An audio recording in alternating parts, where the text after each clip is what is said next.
Kapag ikaw na yung bumubuhay sa sarili mo, tapos tumutulong ka pa sa pamilya mo, dun mo talaga mararamdaman kung gaano kabigat ang buhay.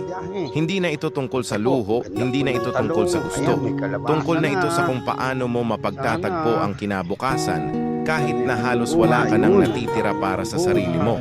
Yung bawat gising mo sa umaga, hindi na dahil gusto mong bumangon, kundi dahil kailangan. Kailangan pumasok, kailangan kumayod, kailangan magbigay kasi may umaasa sa'yo.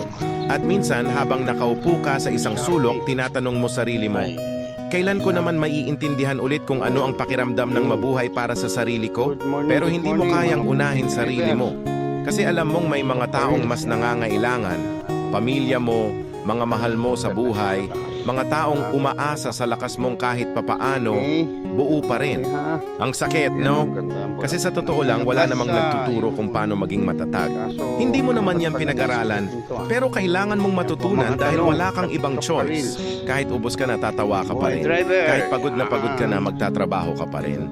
At kahit gusto mo na lang huminga ng maluwag, iipitin mo pa rin ang luha kasi ayaw mong makita ng pamilya mong nahihirapan ka rin. Ito yung klase ng laban na tahimik.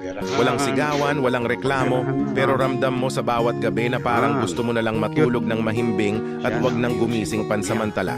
Hindi dahil sumusuko ka, kundi dahil sobrang bigat na ng lahat.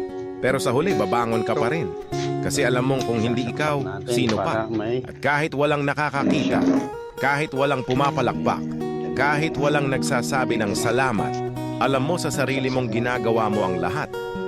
Hindi lang para sa iyo, kundi para sa mga mahal mo. At sa mga taong nakakakita lang ng ngiti mo, pero hindi alam kung gaano kabigat ang pinagdadaanan mo. Sana maintindihan nila na hindi laging okay ang matatag. Minsan gusto mo ring mapagod, minsan gusto mo ring may sumalo. Pero sa ngayon, tatayo ka pa rin, ngingiti pa rin, at kakayanin ulit bukas.